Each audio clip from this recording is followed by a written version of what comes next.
Pod Costa, o podcast da Rádio Costa do Sol.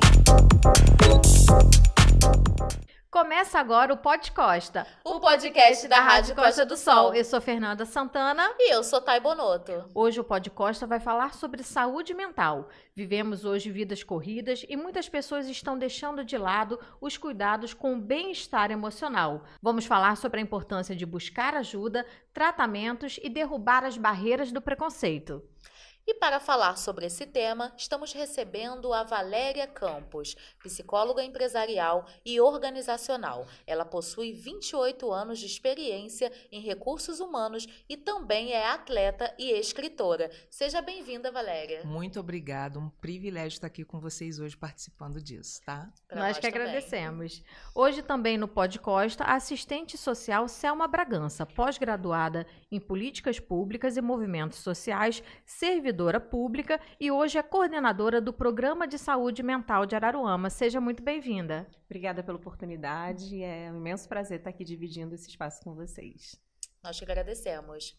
Valéria, gostaria de começar perguntando sobre a escolha pela psicologia. Como que se deu essa escolha na sua vida? Menina, eu acho que a psicologia foi que me escolheu. Eu fugia da matemática, né? E eu falei assim, vou fazer educação física, porque eu sempre gostei da parte, né, física. Eu não vou fazer psicologia, que com certeza não vai ter matemática. Aí eu olhei lá grade, tem. Falei, não, vou fazer psicologia. E aí fui para psicologia.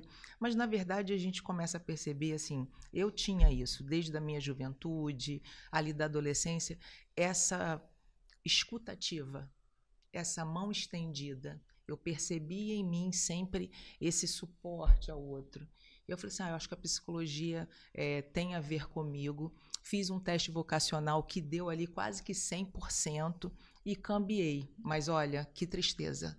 Tem estatística na psicologia, gente, e a matemática tá ali. Não teve como fugir. Mas eu acho que foi uma escolha, uma linha tênue aí. Eu escolhi e ela me escolheu. E eu falo para você que todos esses anos assim foi uma das melhores escolhas da minha vida. Ai, que bom. Selma, e você? Como é que você chegou ao caminho do serviço social? Pois é, acho que não muito diferente, né? A vida vai nos escolhendo para alguns campos, né? Alguns lugares. E todo jovem, no período da escolha, né? Da formação, é sempre muito dramático, né, Val?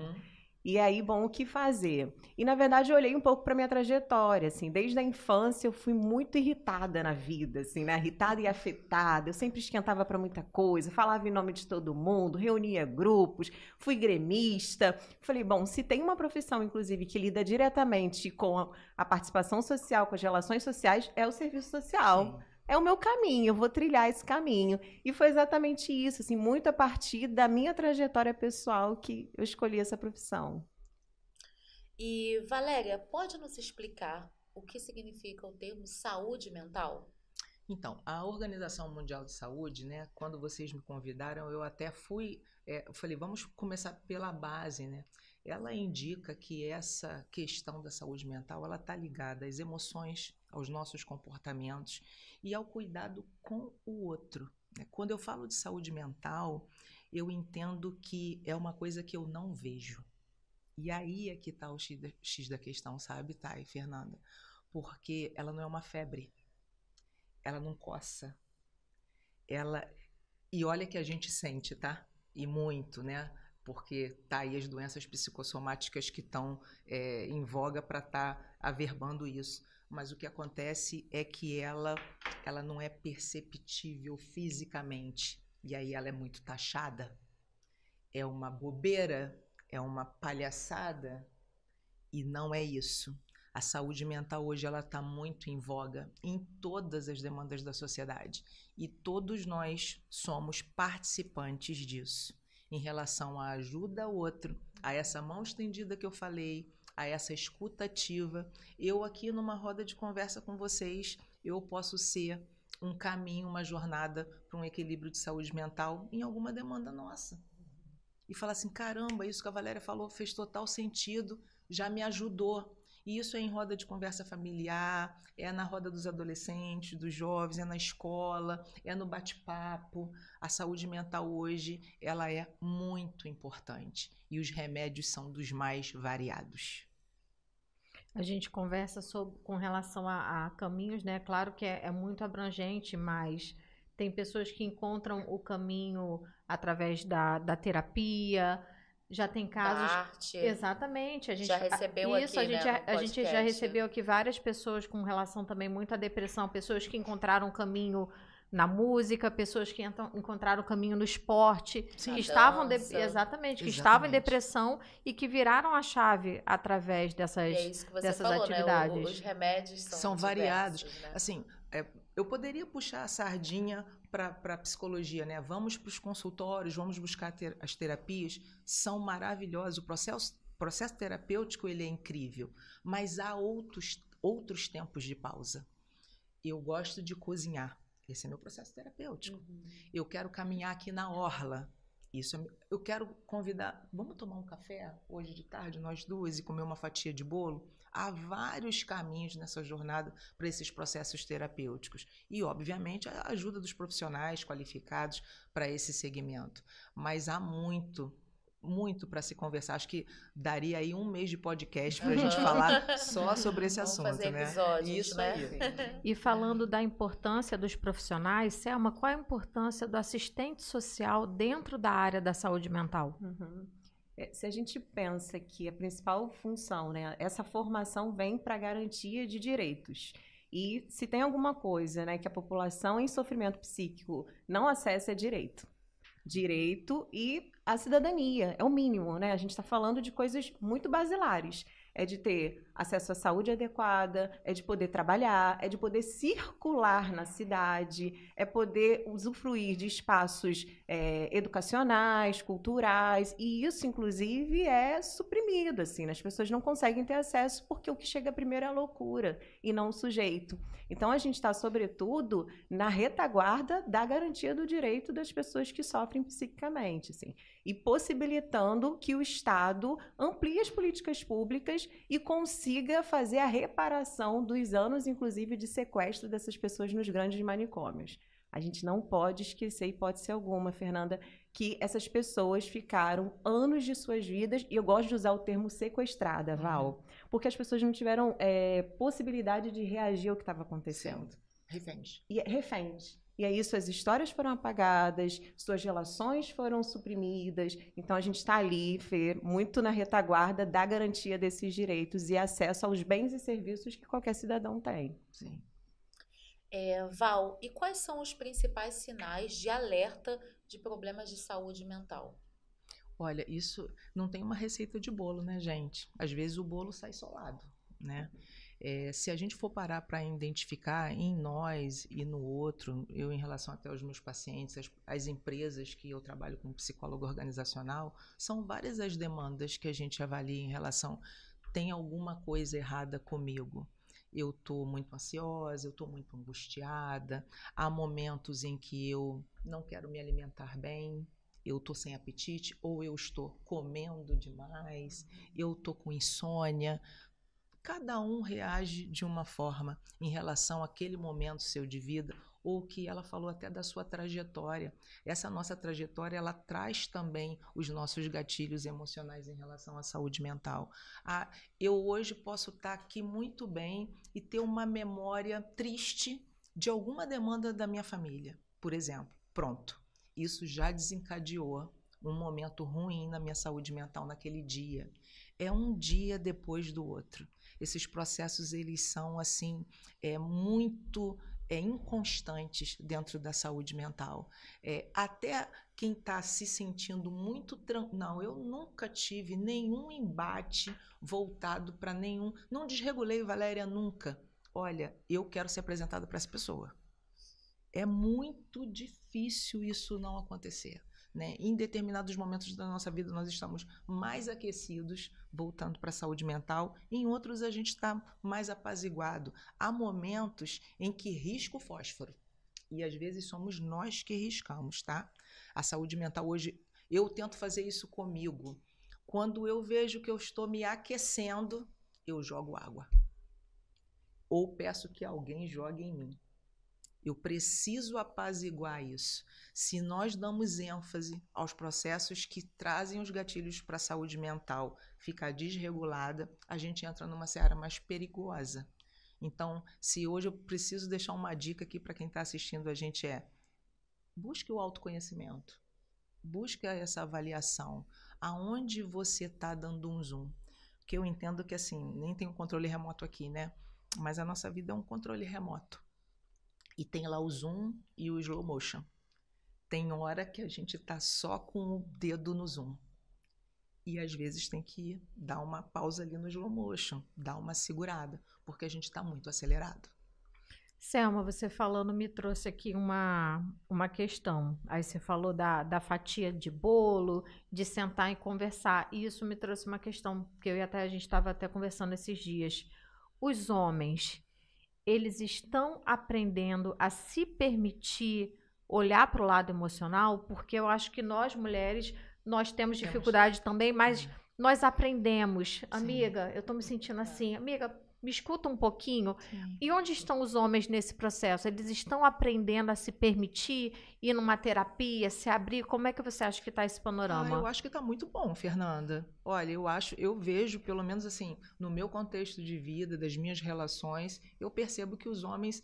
Está caindo isso, sabe? Eu vejo muitos homens procurando, não estou nem falando só do processo terapêutico, buscando amigos, buscando os outros remédios, como a gente falou, é um esporte, é uma caminhada. Eu tenho visto mudanças muito relevantes em relação à procura dos homens para melhorar essa saúde mental. Eu acho que isso já caiu bastante. Que bom, né? Que está mudando, né? Sim. Porque a gente tem até com relação a médicos, de modo geral, a gente falou esses dias, né? Às vezes, nós é muito costume a gente fazer exame de rotina e tal, né?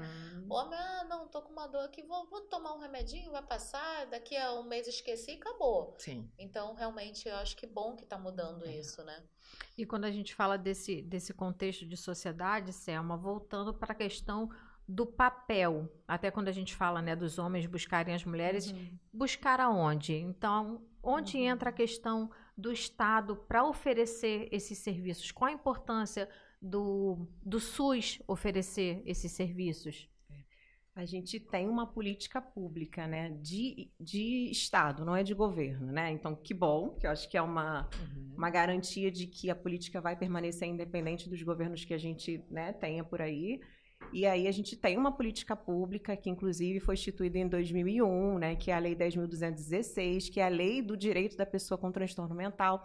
E com ela vem a responsabilidade do Estado em organizar estruturas que atendam essa população. Então, hoje, no município de Araruama, a gente tem uma coisa chamada RAPS, né, que funciona nacionalmente, que é a Rede de Atenção Psicossocial, que são pontos dessa rede que tem portas abertas para atender qualquer pessoa em sofrimento psíquico. E aí você falou do gênero, né, masculino, uma coisa que a gente fez recentemente um levantamento de quem é a população que a gente atende. E pasmem, eu acho que inclusive essa ideia de que a mulher é maluca cai por terra, porque quem mais está nos nossos serviços se tratando são homens. Ah, que legal. Fundamentalmente homens. Os homens estão lá em sua maioria. E aí eu acho que, claro, que a gente vai precisar problematizar isso, né? O que acontece? A mulher não acessa, a mulher, inclusive, tem tantas funções, né, que não consegue nem procurar ajuda, tem que dar conta da casa, tem que dar conta do emprego da criança, né? Isso a gente abre para uma outra discussão também. Mas são eles, assim, em sua maioria. E aí hoje a gente tem no município de Araruama os seguintes serviços. O CAPS adulto, que atende a partir de 18 anos de idade, né? E funciona todos os dias, de segunda a sexta, de 8 até as 18 horas, que atende todos os casos de sofrimento intenso. É aquele sujeito que está sofrendo, não tem autonomia, não tem rede de suporte, precisa de cuidados intensos. Tem uma equipe especializada para atender especialmente esse tipo de sofrimento. E a gente tem a mesma modalidade infantil, infanto-juvenil, que inclusive é uma demanda enorme, principalmente pós-pandemia. A gente viu o quanto as nossas crianças e adolescentes adoeceram nesse período de reclusão, né, de violência sofrendo dentro de casa, e do quanto a gente tem crianças se automutilando, adolescentes na tentativa de suicídio. A gente tem uma equipe também né, preparada, especializada para atender. E tem os casos de média complexidade que a gente atende no ambulatório de saúde mental. Uma galera que sofre de uma depressão mais moderada, tem ainda a possibilidade de se estabelecer no trabalho, nas relações sociais, e aí a gente também tem um ambulatório de saúde mental. E para aquela população que foi enclausurada e sequestrada há anos das suas vidas nos hospícios, a gente também precisou pensar nessa galera. E aí a gente tem as residências terapêuticas. O município tem 2 RTs, que são casas, a ideia é caracterizar de fato como casa, não é lugar de tratamento, em que as pessoas que perderam todo o seu vínculo familiar por conta do manicômio, hoje estão dentro do seu território, onde nasceram, onde podem estabelecer novamente suas relações e estão morando aqui. Então, a gente se organiza dessa forma, mas, inclusive, hoje, assim, a menina dos nossos olhos é o SECO, o Centro de Convivência e Cultura. A gente acredita que é possível cuidar através da arte e da produção de cultura. Então, é um espaço que é a radicalização do cuidado em saúde mental. Não tem médico, não tem remédio, tem a galera da arte produzindo muita vida a partir dos encontros. Então, a gente está funcionando, inclusive ali ao lado do PAN, na saúde coletiva, a gente tem uma sala que a gente se encontra todos os dias para produzir arte cantada, arte escrita, arte pintada, todo tipo de arte a gente está produzindo. E para o morador que quiser ter acesso, ele vai direto ou ele primeiro tem que passar por uma consulta para poder ter um encaminhamento? Não, todos esses dispositivos que eu falei, a gente chama de porta aberta. Ele está aberto para atender todo mundo que chega lá. Vai passar por um acolhimento com a equipe multiprofissional. A equipe é que vai definir, inclusive, se há necessidade ou não de uma avaliação médica, se há necessidade de medicamento, ou se há outras formas de cuidado para além da medicação.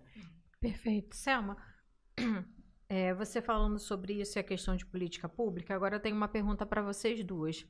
O que me trouxe também uma questão é a relação da saúde mental com relação aos usuários de drogas. Vocês poderiam falar um pouco sobre isso? A questão dos usuários de drogas, se tem muitos que têm transtornos mentais também, como é esse cuidado, se tem espaço, como que lida com relação a isso? Pode. Falar de uso abusivo de álcool e outras drogas já é uma questão de saúde mental. É uma questão de saúde pública. Infelizmente, no nosso país, a gente enxerga isso como uma questão de segurança pública. E não é. Não é caso de polícia, é caso de políticas. Muitas políticas, inclusive, de trabalho, de renda, né, de saúde. E aí, a gente tem no município de Araruama, não tem o CAPS-AD. Existe no Ministério da Saúde um CAPS específico, a gente já pactuou, a gente vai abrir um CAPS-AD em Araruama, mas, por enquanto, a gente atende dentro do CAPS-2, que é um CAPS adulto. Então, a gente, inclusive, no SUS, a nossa proposta metodológica de cuidado é a redução de danos. A gente não vai dizer para esse sujeito que ele tem que parar de usar a droga, mas a gente tem que entender a relação dele com a droga. E a gente tem que compreender se é possível trocar essa relação da droga com alguma outra possibilidade dele se estabelecer na vida. Então, a ideia é reduzir o dano que a droga faz na vida daquele sujeito. Hoje a gente faz isso dentro do CAPS, a gente tem redutores de danos, inclusive profissionais, que são capacitados pela Fiocruz, passaram por formação para estar lá junto com esse grupo dando esse suporte. E aí, todo mundo chega, Fernanda? Não, nem todo mundo chega. E aí tem uma coisa que a gente precisa fazer, e as cenas de uso. É nosso papel, enquanto trabalhador da saúde, ir até os espaços em que essa galera está ali usando, vincular com eles, entender o contexto dele, inclusive minimizar o impacto que a droga faz no sentido até, né, de o uso de seringas, né, como é que isso é compartilhado, como é que isso é feito, a higiene disso. Isso é um papel da saúde, assim, e que a gente tem feito no município de Araruama. A gente ainda precisa ter muito mais, né, fazer isso com muito mais celeridade, resolutividade, mas tem uma política pública, de fato, que acontece e que a gente está iniciando esse trabalho, sabe? Selma, e com relação à população em situação de rua, está dentro também da abrangência de vocês? A gente atende também. E aí é um cuidado compartilhado com assistência social, né? Com a política de assistência social no município. A gente tem um centro POP, que é o local onde essa galera pode tomar um banho, comer. Tem uma equipe especializada que atende eles para fazer essa conexão, se ainda há família, fazer, né, esse fortalecimento desse vínculo familiar. mas a gente atende muitos, inclusive tem um caso muito grave, assim, no município de Araruama, vocês já devem ver circulando, assim, né? É um jovem negro que ele anda todo Sim. encapuzado, né? E aí ele está cadastrado no CAPES, mas ele não vai ao CAPES. Ele se recusa a ir ao CAPES, mas o CAPES vai até ele. Porque o CAPES não é só um serviço físico, ele é um serviço de estratégia de cuidado. Todos os dias a gente vai até ele para dar comida, para dar atenção, conversar com ele, entender, né, como é que a gente pode intervir um pouco nesse processo da vida dele. E é uma construção. A gente está fazendo isso há 1 ano, Fernanda. A gente conseguiu avançar quando ele falou o nome dele. E aí é isso, assim, uma construção muito no miúdo, muito a passos pequenos, curtos, mas a gente atende a população em situação de rua também. É um São trabalho pingos, muito importante. Né? São pingos. Trazendo isso para a psicologia, que a Selma falou, você faz o link da saúde mental com as drogas, ele não se vê com problemas voltados para a saúde mental. Ele não enxerga. Mas nem os profissionais enxergam isso. Entende que é só uma questão do uso. E não de uma produção de saúde, não falta de saúde, né? Exatamente. Assim, para ele, é cocaína, é crack, como fosse uma cerveja. Entende? Como, eu tomo 10 cafés por dia. Ele não traz isso para a seara da saúde mental. Não há essa correlação nesse indivíduo. Ele não enxerga dessa forma. E aí ele não vai buscar ajuda psicológica e psicoterapeuta, porque ele não vê assim. Dificilmente uma pessoa faz uma busca terapêutica, eu estou com problemas de saúde mental porque eu uso drogas. Dificilmente. Eles não pensam dessa forma. Não há essa correlação. E aí, como ela fala quando ele não vem e eles vão, é água mole em pedra dura, né? Para chegar a essa concepção de que eu realmente preciso de ajuda. Eu realmente preciso de direcionamento. E é um trabalho muito maravilhoso, né, Selma? Muito maravilhoso. Eu conheço esse rapaz, eu sempre o vejo e realmente eu percebo como é difícil chegar, né? Eu também já tentei chegar, não conseguia. Ele é muito introspectivo, né? E isso acontece em diversas demandas aqui na nossa cidade. E até pegando também um pouco o gancho da Selma, como eu tenho visto, como moradora de Araruama, o crescimento dessa população aqui na nossa cidade. Né? Infelizmente, nas ruas, à noite, quando a gente está na rua, tenho visto mais pessoas na rua, os usuários, né? Crescendo. Nem sei se são aqui mesmo da nossa cidade, mas tenho visto. Eles transitam muito entre cidades, né? E, Valéria, como que a saúde emocional é afetada pela genética, pelo ambiente e experiências da vida, né? Se você até falou da questão da trajetória, tem a questão genética também, o ambiente em que ela vive? Sim, com certeza, né? A saúde mental, na psicologia, na nossa grade, tem uma matéria que é a genética, né? Isso sempre me deixava, nossa, a gente vai ter genética na grade, né? E está totalmente ligada a isso, né? As doenças psicossomáticas. A minha mãe tinha depressão, né? É como o câncer de mama. Na minha família tem câncer de mama, então eu já tenho que ter esse alerta. Não é diferente em relação à saúde mental, aos processos de pânico, de ansiedade, de depressão. Hoje, até voltado para o TDAH, por exemplo, há uma criança que foi diagnosticada com TDAH. Vamos olhar a árvore genealógica, porque com certeza o pai, a mãe, alguém da família tem lá uma hiperatividade ou um déficit de atenção severo. Essas questões da saúde mental, elas têm relação, sim, com a genética e o ambiente também. Esse indivíduo, dependendo da onde ele está inserido, ele segue aquela demanda. Poucos casos a gente vai ver exceções, mas são questões que hoje são latentes e que a gente tem que prestar atenção. A Selma falou de uma coisa muito relevante em relação ao período do Covid. Eu ainda vejo hoje, e parece que foi ontem, mas a gente está falando de 2020 para cá, já tem 4 anos. Sim. Muitos danos agora por conta desse afastamento, por conta dessas crianças e dessas pessoas que estavam isoladas, ainda nesse cárcere. ainda reféns, ainda vivendo os processos de angústia, ansiedade, depressão, oriundos de lá de trás. E isso não só em crianças, tá? Crianças, adolescentes, adultos. Gente, quantos vícios nós temos que a gente adquiriu no Covid? Que a gente tem até hoje. Do álcool, por exemplo, que a gente tem até hoje. Eu tornei um hábito de roupa e sapato. Eu entro, já vou trocando, já vou tirando, vai lavar. Mas dá para usar de novo? Não consigo mais.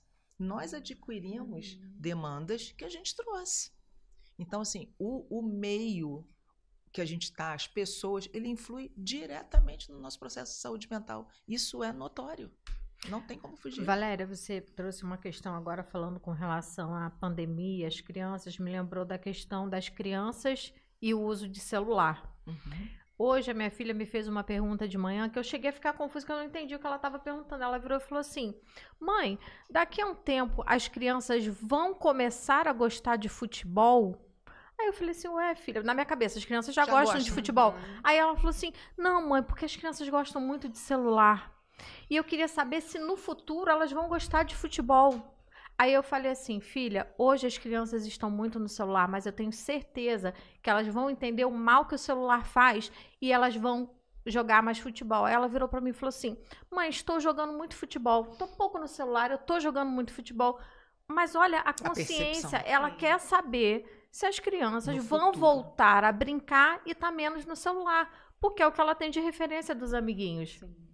Ela tá percebendo que ela tá mais no futebol, mas que os amiguinhos ainda estão no celular. Então, assim, para você ver como que a gente tem que virar a chave e reduzir essas telas nas crianças e na gente. A gente faz muita comparação com a nossa geração e a geração dos nossos filhos, né? A geração atual, né? A gente faz muita comparação. Não era assim. Não era, né? A gente brincava de amarelinha, amarelinha, queimada. Então, realmente, a gente brincava mais porque não tinha o celular. Eu vivia então, na rua. Mas hoje, quais são as brincadeiras? São jogos. Compartilhar alguma coisa na rede social. Então, assim, realmente tá tudo ali. Mas aí eu vou te fazer uma pergunta, né? A gente questiona tanto isso dos nossos... Eu tenho gêmeos, adolescentes, meus filhos têm 14 anos. A gente questiona muito isso. Nossa, na minha época não era assim. Poxa, eu brincava disso. Mas quem comprou esse celular para esse adolescente? Quem deu? Sim. Tá reclamando de quê? Entende? Sim. Gente, a gente tem que fazer essa reflexão. E nós também, né? Nós também estamos muito no celular. Espera aí, você vai ali comer uma pizza, vocês já passaram por isso. E você senta lá, olha, faz uma visão 360 graus. Todo mundo. Você vai ver pai, mãe, crianças sentados com as suas famílias, cada um no seu aparelho. A pizza chega, todo mundo come, ninguém abre a boca. Acabou, pagou a conta, levantou e foi embora. A gente tem que parar para prestar atenção nessas demandas. Nós falamos dessa infância maravilhosa que a gente teve, mas é a gente que está vendendo isso. Sim, a gente também. É verdade. A gente até brinca, né, quando tá numa situação dessa de tá na mesa e tá todo mundo no celular, a gente brinca muito assim, vamos fazer um grupo, então, no WhatsApp, porque já que tá todo mundo aqui mais juntar, então, de repente, se a gente fizer um grupo dessa mesa, a gente vai falar mais, né? Eu acho que tem um efeito devastador disso, que é o empobrecimento das relações humanas, né? A gente vai se afastando demais do outro, de enxergar o outro, de perceber o outro, né? E aí isso impacta diretamente na saúde mental. Né? Eu escrevi um artigo outro dia que eu botei o nome de Os Filhos do Quarto, porque eu comecei a perceber muitos pais me procurando e falando dessa questão. Meu filho não quer comer à mesa, não quer estar na sala com a gente vendo filme, mas eu tô tranquilo, porque ele tá no quarto. Né? Eu tô tranquilo, ele tá aqui dentro de casa, ele tá no quarto. E eu pensei, caramba, não tá bom, porque são os filhos do quarto. Esse adolescente, esse jovem, ele pega o lanche e leva pro quarto, ele pega o prato e vai pro quarto. O notebook dele está ligado no quarto, ele está no celular do quarto. O que ele está fazendo nesse quarto? Eu não sei. Mas os pais, nós, quanto adultos, tá tudo bem. Está aqui debaixo da minha visão. É um alerta. Não. Eu não quero filhos do quarto, quero filhos dialogando. A gente precisa estreitar a comunicação verbal, melhorar a comunicação verbal. Os nossos jovens, os nossos adolescentes, eles nem usam mais, fazem o uso correto do português. Eles não conseguem mais, porque se tornou tão banalizado a nossa questão do celular, que não consegue. Se você, um professor de português, pedir para um jovem lá na frente fazer uma leitura, vai ser complicado. E são os filhos do quarto. E nós somos participantes disso, de uma forma muito errada, que a gente tem que prestar atenção. Não queira filhos do quarto. Queira filhos ali, dialogando com você, tendo pensamentos sobre tudo o que está acontecendo, trazendo... Ah, a Valéria vai ser alienada, não vou dar um celular? Não, não é isso. Não é radicalização. É ter conhecimento, é ter troca, e dá tempo, tá, gente? Ah, Valéria, você não sabe, se eu tirar meu filho do celular, eu castigar ele, eu tirar o celular. Não é por aí. Dá tempo. Não sei qual é a idade do seu filho, mas dá tempo de você parar. Não, eu tenho como retroceder, eu tenho como voltar. E começar por mim. Você tem sido uma referência? A gente parar para pensar nisso. Né? Nós temos sido referências. Quanto tempo que os nossos nos veem no aparelho? Quer saber quanto tempo você está perdendo? Lá no celular tem aquele medidor. Você vai se surpreender. Quanto tempo você está perdendo ali do seu dia. Verdade. E aí você precisa ser essa referência. Começa a mudança em nós. Verdade. E voltando agora um pouquinho no assunto, Selma, eu gostaria que você falasse sobre esse seu trabalho que você participou no fechamento do Hospital Colônia de Rio Bonito. Como é que foi essa experiência? Lembrar disso faz meus olhos marejar, né? É impossível, assim, dá um nó na garganta profundo, assim, né? Foram experiências de horror, Fernanda, e de uma transformação pessoal e profissional enormes, enorme. Eu passei 2 anos dentro do hospício, e aí eu digo 2 anos porque de alguma forma eu também estava internada junto com aqueles usuários, porque o Hospital Colônia passou por uma intervenção, era necessária essa intervenção do governo federal, governo do estado, e os municípios precisavam se responsabilizar pelos moradores que estavam lá.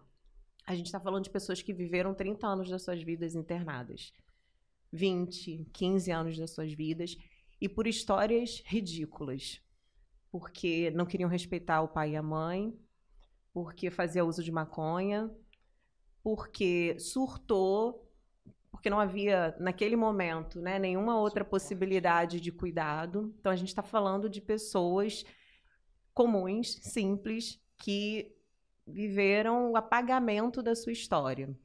E aí, quando eu chego naquele lugar, junto com uma companheira, inclusive a Juliana Barbeiro, que é uma psicóloga, a gente se depara com muitas histórias. Só que histórias que nunca tiveram a possibilidade de ser contadas. E a gente estava ali exatamente para ouvir a história a partir deles mesmos, né?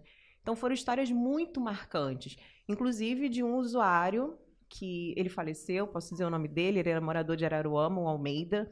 Quando eu cheguei lá, ele andava de 4. Há 24 anos ele andava de 4, sobre pés e mãos.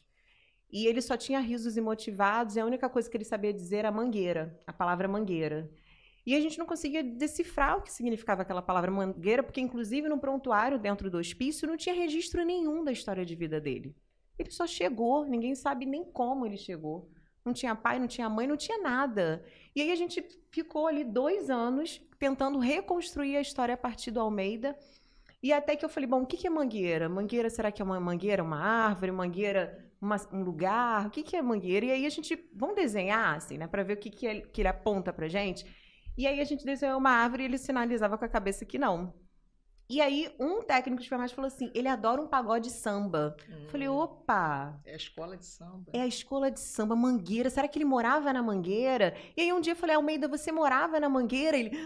E aí ele sinalizou com a cabeça assim, eu falei, que bacana, então, mas agora você vai morar em outro lugar. E aí ele chorava copiosamente, chorava. Eu falei, gente, o que é isso, né? Eu atravessada com a ideia de que eu precisava tirar eles daquele horror, e ele chorando porque ele não queria sair daquele horror. O que era aquilo? E aí, pra mim, assim, eu chegava em casa todos os dias dilacerada, porque pra mim era tão óbvio sair daquele lugar, só que era a única apropriação que eles tinham de vida, de história e de moradia. E aí chegou o grande dia, me lembro como se fosse hoje, 29 de julho de 2015. A gente entrou numa van E eu olhei para trás e falei, eu nunca mais quero entrar nesse lugar, nesse horror. E o Almeida foi chorando de Rio Bonito até Araruama. Eu falei, o que eu vou fazer com o Almeida? Ele vai querer voltar, a gente não pode voltar mais, como é que vai se dar isso? Como é que ele vai andar de 4 na cidade? Como é que as pessoas vão enxergar ele? E aí, assim, quando a gente chega na casinha azul, que era a casa da RT, ali aqui no Parque Hotel, que inclusive a gente escolheu um lugar de frente para a lagoa, para que eles tivessem dignidade de viver. E aí, todo mundo desceu feliz e contente, e o Almeida ficou sentado. E eu falei, Almeida, você quer ajuda? Aí eu falei, você vai descer? Quando ele desce erguido. Ele desce andando de pé. E ele abre a porta da casa e ele diz, minha casa. E aquele sujeito que andou 24 anos, animalizado, porque é isso que o hospício fez com aquelas pessoas, animalizava, tirava a condição de vida, de humanidade daquelas pessoas. Ele se ergue e diz, essa é a minha casa. É a possibilidade de voltar a ser sujeito, ser cidadão, sabe? Andar e circular. Então, foram essas histórias que me atravessaram e tantas outras de momentos de horror, obviamente. Eu via pessoas jogadas pelo chão. O hospício não tinha mais comida. As pessoas tinham que acordar às 7 da manhã e ir para a fila. E quem chegasse na fila primeiro comia.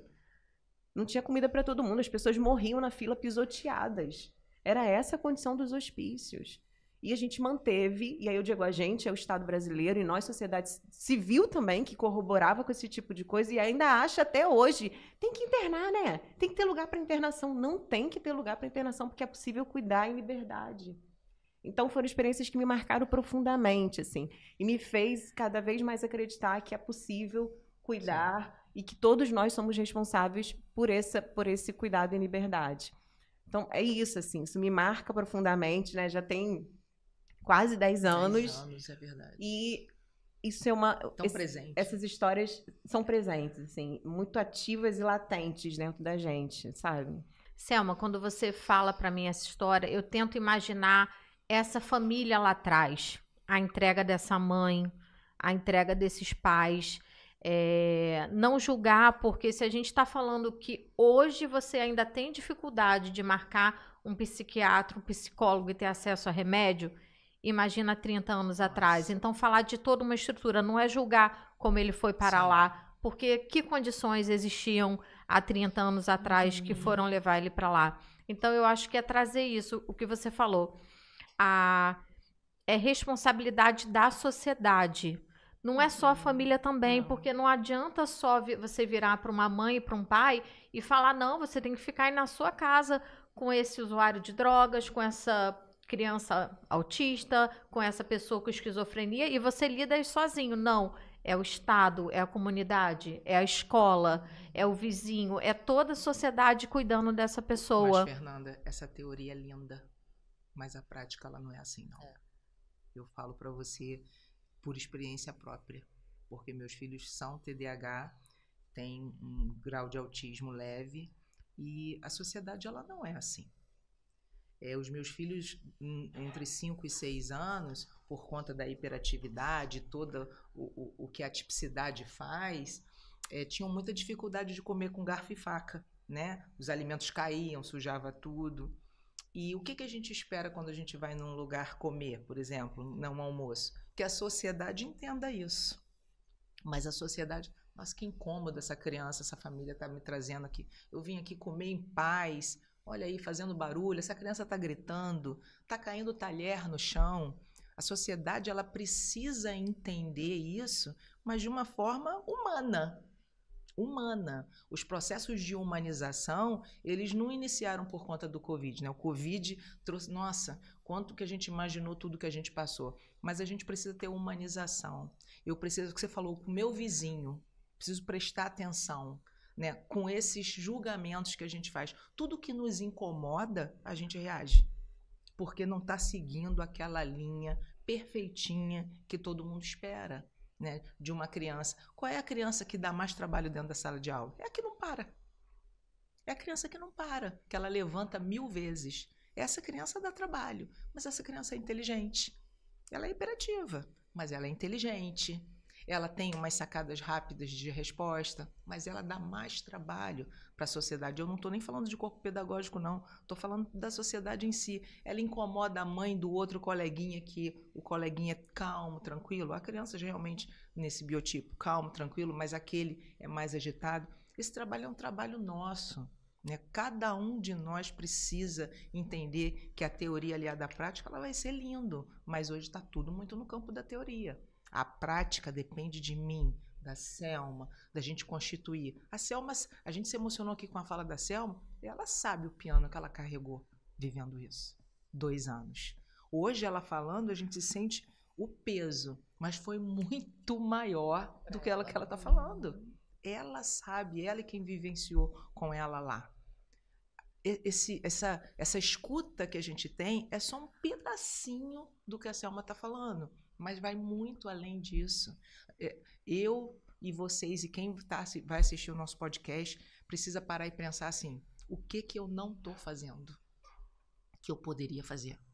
O que é minha responsabilidade também, né? Entender que é responsabilidade. Exatamente. Né? Eu acho que é esse também o nosso papel aqui como Podcosta. A gente está sempre trazendo pautas que informem, que mostrem. Nós recebemos também, inclusive, aqui uma mãe de autista, e aí ela trouxe as dores dela, o que ela passa, e toda a trajetória que ela viveu. Hoje o filho dela, até o Thiago, né? Ele é campeão de surf.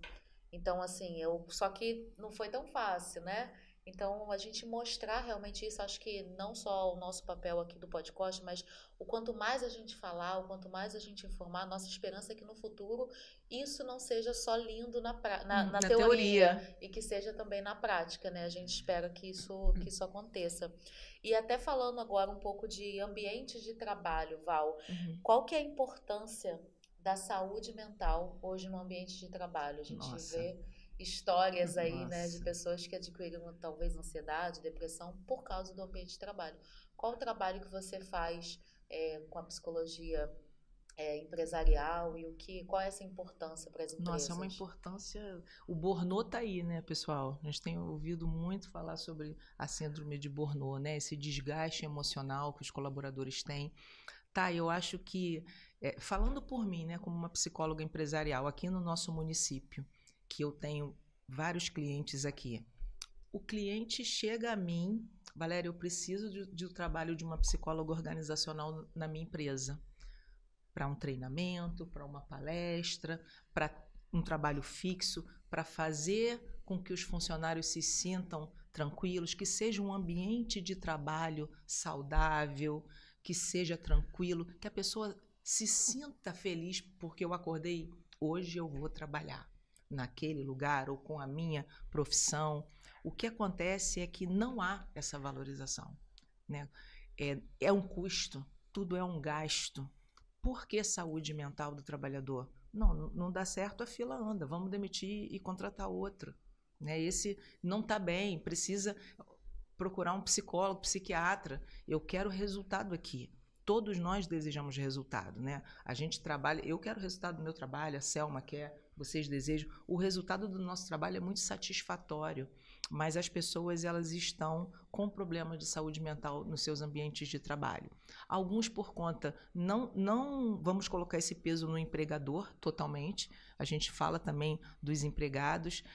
O Covid fez com que os trabalhos home office e os híbridos viessem também trazer um volume grande em relação a isso. Pessoas não desejavam mais voltar para os trabalhos presenciais.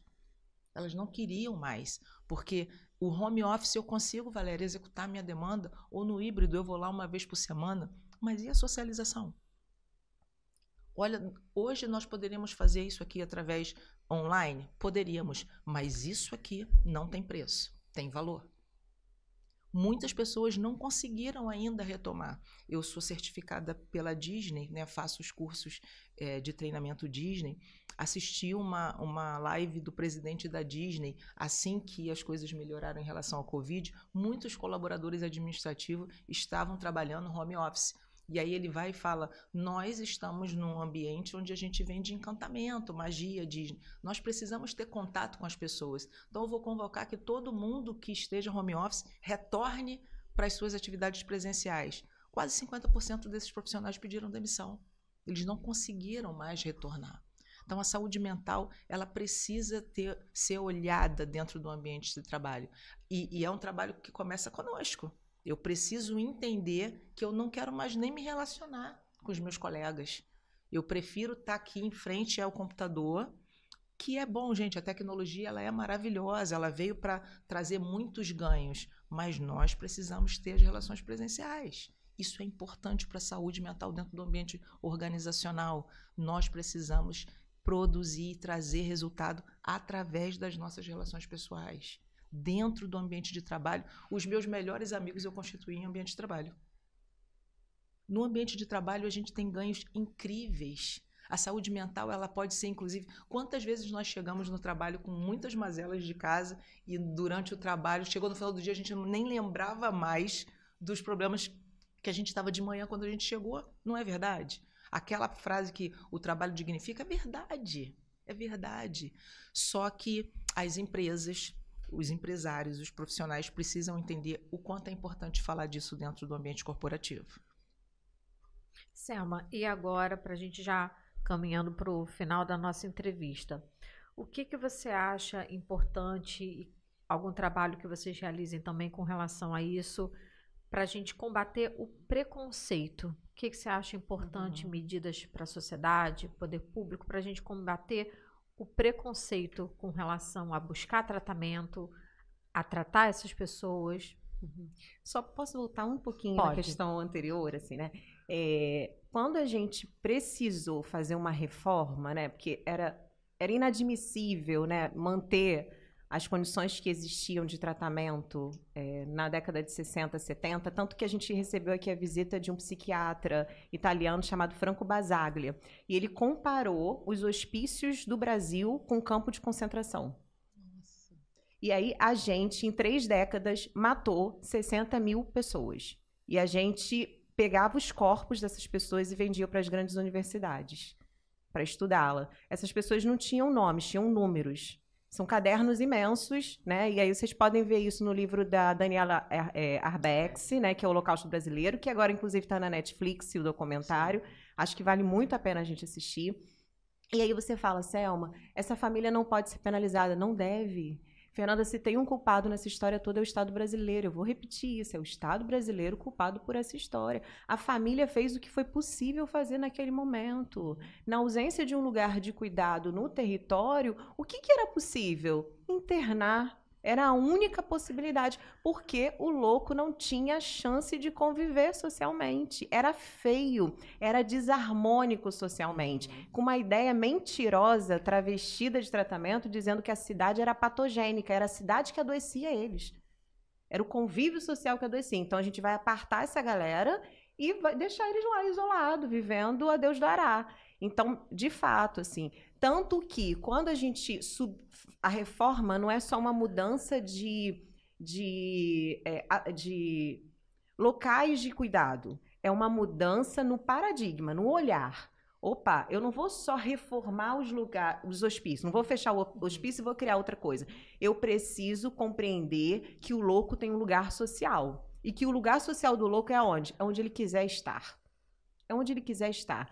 O contrário, o avesso do manicômio não é a CAPES e nem a residência terapêutica. É a cidade, é a família, é o espaço social que ele quer conviver. Então, de fato, é isso. Tanto que, dentro dos CAPES, a gente tem o espaço de cuidado das famílias, porque elas também precisam ser orientadas, sim, acolhidas, ouvidas. A gente precisa criar cooperativas de familiares, associação de familiares e cuidadores, para que eles possam juntos se fortalecer também, porque não é simples cuidar de uma pessoa que tem transtorno mental. E quem cuida de quem cuida? Não é simples, exatamente. Então, a gente tem o espaço dessa família também. Há famílias, né, com compreensões ainda mais duras e difíceis sobre esse cuidado? Tem, mas também é meu papel, é nosso papel enquanto trabalhador da saúde mental, possibilitar olhar de outras formas, porque a família tirou uma foto daquele momento da crise, que foi um momento trágico, e às vezes fica ali para sempre naquele lugar. Só que hoje a gente fala que tem outras possibilidades, isso, ele pode estar diferente, ele já está diferente. Curado ele não vai ser, é uma doença crônica, assim como quem tem diabetes, hipertensão, sofre de qualquer outra doença,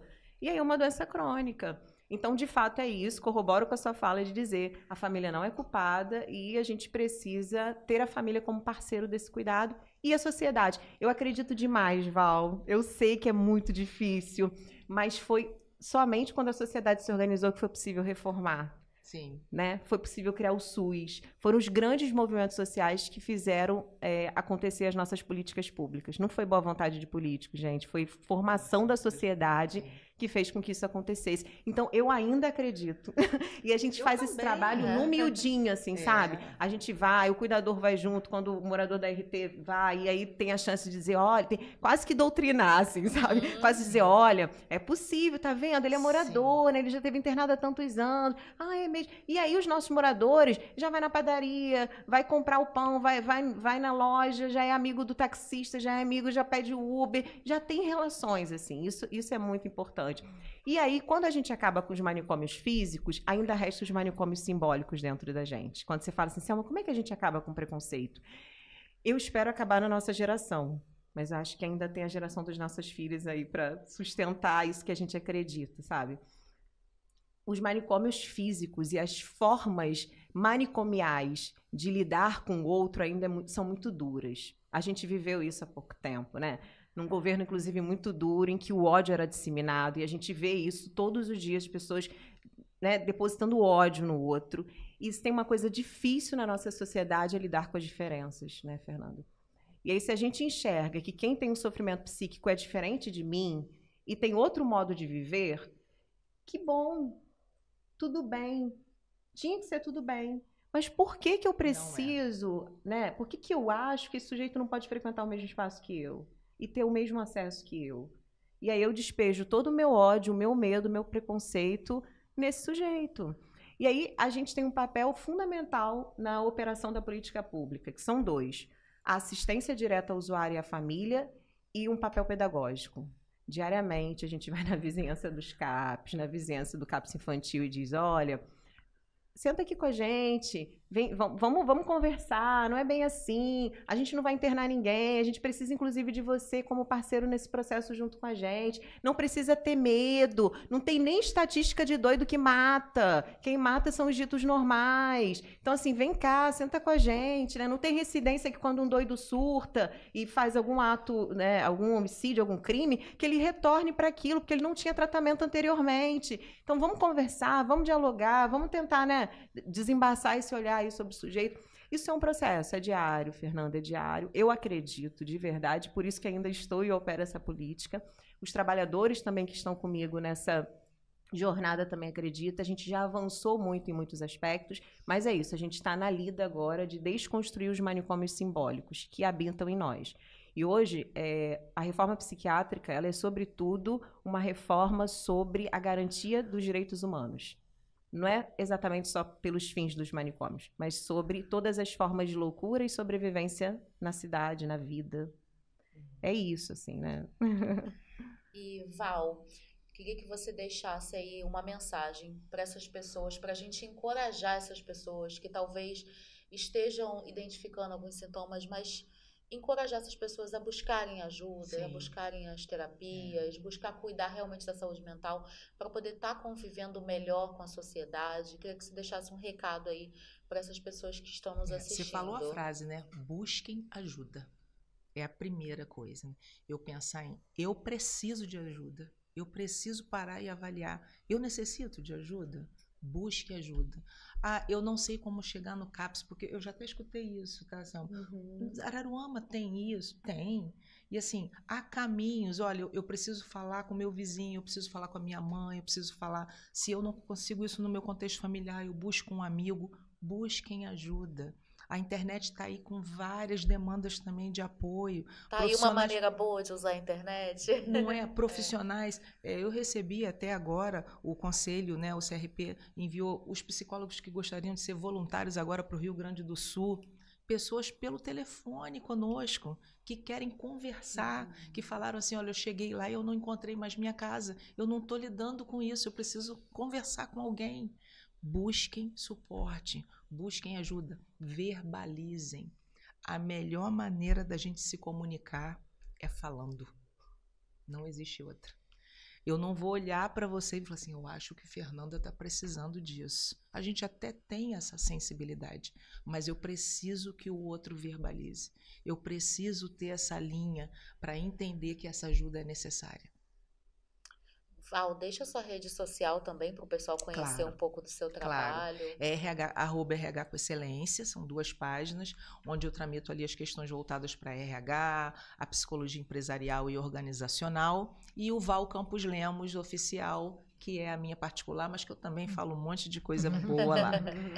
Selma, eu gostaria que você deixasse para a gente o endereço dessas unidades e onde que a pessoa pode buscar no site da prefeitura e rede social também. Tá. A gente tem Instagram, né, do CAPES Adulto, é CAPES Araruama. O CAPES Infanto Juvenil é CAPES IJ Araruama. Lá vocês encontram a programação, horário de funcionamento, telefone de contato. O CAPES 2 de Araruama funciona na Rua Comendador Queiroz, ali na Rua da creche, antiga creche São Maximiliano, no topinho ali do morro, atrás da Igreja Católica, fácil de achar. Aí você vai descer um pouquinho a rua e atravessar, você vai estar no CAPES Infanto Juvenil, que é a Rua Ronald de Carvalho, sem número, onde funcionava ali a antiga Academia de Saúde, uma pracinha do Mataruna. Fica ali o CAPES Infanto Juvenil. O ambulatório de saúde mental funciona na Rua Pedro Luiz, que é ao lado do PAN. Acho que todo mundo de Araruama conhece as referências assim, né? Ao ladinho do PAN na saúde coletiva. E aí, assim, todos esses lugares vocês vão encontrar uma equipe que vai te recepcionar, fazer o acolhimento e avaliar qual é a melhor forma de cuidado que a gente tem para oferecer, né? É um cuidado singular, é para cada um, é para cada história, de maneira, né, respeitando ali o modo de vida de cada um. É isso. Muito obrigada. A gente poderia fazer uns 5 no mínimo Com episódios certeza. com esse assunto. A gente já está se convidando aqui. Pois é, porque eu fico à realmente é um disposição. assunto muito complexo, que a Muito. gente tem muito o que falar, Muito. né? Realmente o nosso tempo é curto, mas a gente vai planejar outras pautas Com para certeza. trazer mais Ótimo. informação, que esse é o nosso objetivo. Mas antes de finalizar, o nosso podcast ele tem alguns patrocinadores, que é a Prolagos e a Oroóticas, desses óculos maravilhosos que eu estou usando. E a Oroóticas, a gente faz um desafio para eles. A gente manda para eles o perfil de vocês na rede social. Eles fazem um trabalho de visagismo do rosto de vocês e mandam um presente para vocês que a gente Olha vai que maravilha, entregar. Selma. Adorei. Eu sou Oroóticas, tá? Eu também sou Oroóticas. ó. Deixa eu ver Conhece. aqui de quem que eu tô com a cartinha. Cartinha da Selma aqui, ó. Carta personalizada. Olha, Que que muito bonito. carinho Adorei, tô precisando pela de um equipe óculos da desse. Oroótica. É o momento certo. Selma Bragança, assistente social e mãezona de gêmeos. Vocês duas são mães de gêmeos? Gente, Ó, chocada. esse podcast... 2 meninos. Esse podcast é o podcast mais sintonizado de Gente, convidados gente, que vocês tem. não disso. combinaram. Não, Olha gente, só, eu não olha essa sabia. energia aí, Quando Selma. você falou, Ó, eu também. A gente já vai fazer pauta de gêmeos. Já dá pra fazer. Assistente social e mãezona de gêmeos. Olá, Selma. Aqui é a Bruna, consultora de imagem da Oroóticas. O podcast me desafiou a fazer a sua consultoria pela rede social. Vamos nessa. Seu contraste é médio, onde tons quentes irão lhe favorecer e assim harmonizar com seu rosto e cabelo. Uma mulher que exala força. Tá aqui no comentário. Rosto retangular. Pessoas com rosto retangular tendem a ser vistas como fortes, ambiciosas, determinadas e realistas. Proposta sugerida de óculos. Para reforçar sua postura de mulher firme e forte, vou te indicar óculos retangulares com cor marsala e lentes no mesmo tom. Você vai ser primavera neste outono. Essa escolha de cor foi proposital. Quero você forte, mas exalando feminilidade por onde passa. Olha, Dá uma olhadinha Obrigada. na sua carta. Muito vamos legal. olhar agora o presente. Este Tô modelo- até curiosa Eu agora. também, esse Marsala. Né? Gente, um óculos mesmo. Vai, abre aí. Vai. Selma, pelo amor de Deus. Chocada, gente. Que lindo. Gente, Uau. Gente, ninguém olha me esse segura mais. marsala. Que Olha Gente, só, olha Pelo amor de só. vamos tirar Eu foto amei. E, e é o que tá falando, é força e delicadeza. É verdade. Ele traz a Combinou força. demais com o seu Sério. Eu amei. Gente, eu tô me sentindo. Marsala. né? Agora vamos aqui, ó, pra cartinha da Val. Gente, olha. coisa mais linda. Adorei. Valéria Campos, mulher linda, forte, guerreira, atleta e, acima de tudo, uma mãe incrível de uma jovem e 2 adoráveis gêmeos, Sim. Davi e Jonatas. Val, seu contraste pessoal é médio, seu tom de pele e cabelo conversam entre si, tendo uma harmonia e caracterizando esse médio contraste e facilitando a escolha de cores. Proposta sugerida. Para você, escolhemos uma armação no tom frio para contrastar e realçar ainda mais a sua beleza, sendo uma peça que roube a atenção quando você chegar nas suas reuniões e Olha. palestras. Ó, tô curiosa Quero agora. ver agora isso, pelo Ai, amor que de expectativas Deus. Gente. hoje. Gente, eu não Nessa dou conta. entrega Eu vou de óculos. Ó, eu tô Gente, a ouro é insuportável, demais. gente. A ouro é Gente, eu amo a ouro. A ouro é meu demais. cliente. Ó. Eu amo a ouro. Meu Deus do céu. Gente. Peraí, vamos lá. Ai, eu tô muito nervosa, gente. Pelo amor de Deus, peraí. Eu tô nervosíssima. E eu também tava precisando, Selma. Eu também. Porque eu tenho esse negócio de coleção, Gente, tá? maravilhoso. Ai, eu não tô acreditando, Nossa. gente. Ai, meu Deus. Para tudo, para tudo, Nossa. para tudo. Olha isso aqui. Gente, Olha só. Maravilhosa. Perfeita em você. Nasceu amei. pra mim esse branco. Eu amei. Ficou muito Eu amei. bom. Sim, Gente, muito olha. bom. Amei. Ouro, muito É o que ele obrigada. falou, vai chegar na reunião, na Chegar palestra. chegando. Causando aqui, Quando ó. colocar, acabou. Agora eu vou te falar. Ah. Teve um combinado da Ouro comigo. Ué. Olha Teve, aí. tá? Ela falou que é cliente, Uma surpresinha. né? Tem uma surpresa aqui pra Fernanda. Agora vai chorar. Ó, Agora gente, Se é pra vocês vão me emocionar. entrevistar E agora, eu não tô aqui, ó, entendendo. cartinha? Tem cartinha. Eu vou ler essa carta. Vou te Gente, dar, peraí. porque, assim, eu gosto desse efeito surpresa. Ai, meu Deus. Vamos lá. Pai do céu. Vamos lá. Gente. Peraí que eu vou botar aqui agora o grau, né? Ah. Ó, que eu vou lá, vou botar meu grau aqui, tá, gente? Gente, amei esse programa. Fernanda Santana. Olha Ai, isso. meu Deus, agora eu sou a menina agora eu tô na cartinha. Viu? Agora Elas você acham tá na que só elas que cartinha. surpreendem a Pois gente. é, Aqui, ó. Gente. Apaixonada por comunicação. Parabéns, Fernanda, pelo Dia do Jornalista. Ai, tá Olha. vendo? Ué, mas não é hoje. Foi dia 7 de abril, não é verdade? É por isso que é tão importante pessoas que nos tragam informações confiáveis, relevantes, como bons jornalistas. Não deu para fazer antes, no 7 de abril, a surpresa vem agora. Rosto retangular. Pessoas com rosto retangular tendem a ser vistas como fortes, ambiciosas, determinadas e realistas. Contraste alto. Indivíduos com esse contraste possuem um superpoder de escolha, podendo optar por tons black. Ó. O óculos indicado. Optamos por uma armação com estrutura retangular para reforçar sua autoridade, mas com leve toque de cateie. Super chique, tá? Para dar um up no seu olhar e um toque de cor para trazer luz para você, Fernanda, que é luz gente. também. Que Olha que Olha, lindo. Agora a ouro. gente vai querer ver esse Ai, up peraí, aí. agora vai Eu ter que- quero agora ver esse Fernanda up Meu aí. dia de recebidos. Gente. Peraí. Vamos lá. Você nem abre a caixinha, gente. Olha, Não é é muita você que tá emoção, desse muita lado, emoção. gente. Nunca nem é quer você fazer desse lado. Essa câmera aqui, pra onde Luiz, que eu aqui, ó, faz o corte dela. aqui, tá Agora bom, o corte é nem dela. sei, Gente, maravilhoso branco. Lindo. Gente. Vamos lá. Expectativa. Ai, Vamos meu lá. Deus. Tchan, tchan, tchan, tchan. Olha que charme. Olha Não, isso. coloca pra gente Gente, por favor. eu Nossa, amei. eu também. Olha Nossa. isso. Degradê. Nossa, lindo. Gente, Nossa, eu lindo. amei. Perfeito em você. Lindo. Gente, Amei amei. eróticas. Muito bonito. Amei. Muito Tá bonito. vendo? Amei. Muito. Ai, já tem meu óculos novo pro podcast. Ah. Essa bancada Agora vai ser a agora. dupla Isso. Agora vai ó. ser a dupla erótica. Gente, foi um Amei, prazer. gente, Muito Prazer obrigada. foi Muito nosso. obrigada. Muito feliz. Meninas, muito Obrigada. obrigada pela presença. Oróticas surpreendendo sempre. Sempre. Gente, Sérgio, não tá Ah, com você não dá. não. Muito obrigada, nosso parceiro da Oróticas. Prolagos também são nosso parceiro do Pod Costa. Muito obrigada a vocês pela presença. Vamos marcar outra Vamos. pauta para falar desse assunto, que é um Eu assunto quero ficar com o muito... Céu. As mães de gêmeos As surpreendendo mães de a gêmeos, tá gente vendo? também. E convidamos vocês que estão aí em casa a ficarem ligados sempre nas nas redes sociais, tudo Pod Costa Oficial, que toda semana tem episódio novo, sempre trazendo muita informação, entretenimento, arte, cultura, que é o que a gente adora fazer aqui, né, Fê? E toda semana tem episódio novo. Até o próximo episódio do Pod Costa. Até o próximo episódio.